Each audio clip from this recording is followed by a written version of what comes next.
Okay, so picture this. It's 1977. The Cold War is at its absolute peak, and the world is split right down the middle between two superpowers. And right into that tension, Sun Myung Moon delivers a sermon that is, well, nothing short of a theological declaration of war.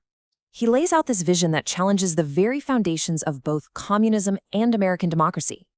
Moon's entire argument really hinges on one massive, audacious question. Who truly owns the world? Is it the individual, like the West championed? Is it the state, as the communist world demanded? Or, and this is his key point, is there a third option nobody is even considering? This one question just ignites an ideological firestorm. You see, for Moon, the world was offering two answers, and both of them were completely wrong. On one side, you had the free world, celebrating the individual, which he saw as a path leading straight to godless selfishness and chaos. And on the other side, you had the communist world, which made the state into a god, and in doing so, crushed the human spirit. He saw two giants on a collision course with total failure. So his whole diagnosis of the world really starts right here, with a planet caught in the grip of two fundamentally broken systems. You have to remember the atmosphere back then. 1977, the world was a powder keg, divided and dangerously close to all-out war. And right into the middle of this global standoff, Moon steps up and declares that neither superpower held the key to the future. And this quote lays his core argument bare. For Moon, the fatal flaw that united both capitalism and communism was that they were both godless. He was absolutely convinced that without a divine center, both ideologies were hollow and just destined to collapse on themselves. Okay, so let's break down his critique, and we'll start with his first target, the communist world. Moon basically portrays communism as an ideology that fundamentally devalues human life.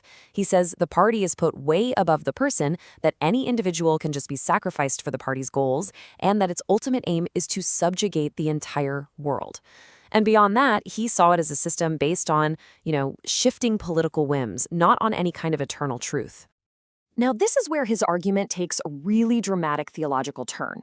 He doesn't just see communism as a flawed political system, he calls it a satanic imitation of God's plan. Think about it. Both, he says, are aiming for a unified world. But where God's plan is based on love and service, communism uses force and subjugation, replacing God with the state. And for concrete proof of this failure, he points directly to the Berlin Wall. For Moon, every single person risking their life to escape was a living testament to a system that crushed the very thing that makes us human, that deep yearning for dignity and freedom. But Moon doesn't stop there. Not at all. He then pivots and delivers a critique of the free world that's just as scathing, if not more so, with a special focus on its champion, America. I mean, this is just a stunning charge to make in 1977. He argues that America, a nation he saw as being chosen by God to be a champion for the world, had profoundly and utterly failed its mission. And his list of betrayals is long.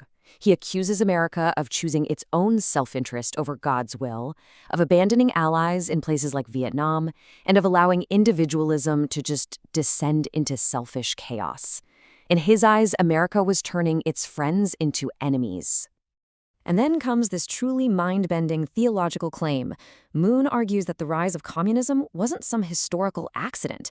He insists that God actually allowed it to spread as a painful but necessary lesson for a self-centered America and a world that had completely lost its way.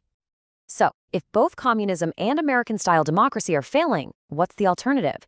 This brings us right to Moon's proposed solution. His solution comes with a deliberately provocative name: heavenly totalitarianism. Now, that is a shocking choice of words, right? But he's not talking about a political dictatorship. He's describing a total theocracy, a world order where every single aspect of society, including government, is centered on the will of God. So here's how he contrasts it. Democracy serves the individual. Communism serves the state. Moon's vision, he claims, serves God and unites the entire world. He argues that it's a system that actually preserves individual freedom, but it anchors that freedom in the sovereignty of God, not the ever-changing whims of humanity. So how exactly would this massive global transformation happen? Well, Moon positions his own movement, the Unification Church, as the chosen instrument to make it happen. He sees it as a force that will rise above race, nationality, and even the divisions between existing religions. And this all builds to a really dramatic conclusion. Moon frames the year 1977 as nothing less than humanity's final, high-stakes turning point. He outlines this principle called restoration, which is a path that requires just immense suffering. He uses his own life as the model, describing how he endured the most degrading conditions you could possibly imagine to pay a spiritual price, what he calls indemnity, and forge this new path forward.